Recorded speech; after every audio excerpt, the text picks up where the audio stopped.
19 Mayıs-21 Mayıs tarihleri arasında Japonya'nın Hiroşima kentinde 7 sanayileşmiş ülkenin liderlerinin G7 toplantısında Uygur soykırımı duyuldu. Toplantıda bir dizi etkinlik düzenleyen Japon Uygur Derneği, 7'li gruba üye 5 ülkenin Uygur soykırımını tanıdığını ve bunu durdurmak için pratik önlemler alma yükümlülükleri olduğunu belirtti.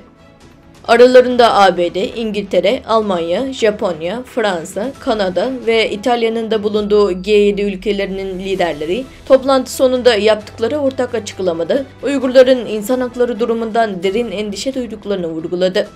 Japonya Uygur Derneği Genel Sekreteri Sayın Ahmet Letip, 7 ülke liderlerinin bir araya geldiği toplantıda yürütülen çalışmaları değerlendirdi. Bu kez Japonya'nın Hiroşima kentinde 7 sanayileşmiş ülkenin liderlerinin buluşması sırasında Japonya'daki Japon Uygur Derneği'nin uluslararası basın merkezi yakınında çeşitli etkinlikler düzenledik. Bir basın toplantısı, bir tanıklık toplantısı ve ardından Uygur katliamına dair bir belgesel ve Doğu Türkistan'daki nükleer felakete dair bir belgesel yayınladık dedi. 7 ülkenin liderlerinin 3 gün süren toplantısında Japonya'daki Tibetliler ve Moğolların temsilcileri de Uygurlarla birlikte faaliyetlerde bulundu.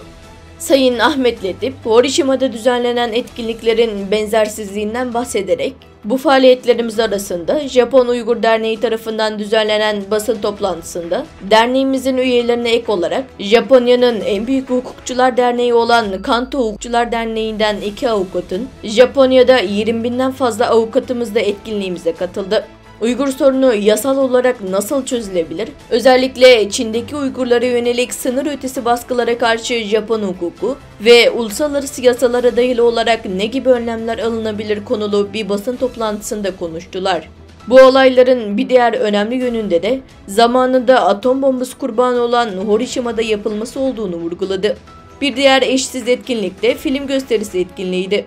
Hiroşima denilince hem Japonların hem de dünyanın aklına atom bombasının trajedisi gelir.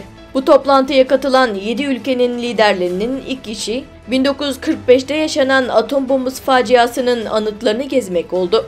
Doğu Türkistan'daki nükleer felaketi konu alan ve Hiroşima'nın eşsizliğini öne çıkaran 3 belgesel gösterimi gerçekleştirdik. Bununla bağlantılı olarak da Uygur katliamı ile ilgili belgeseller gösterdik. Bunu çok sayıda gazeteci, STK yetkilisi ve halk gördü. Bize bundan derinden etkilendiklerini söylediler dedi.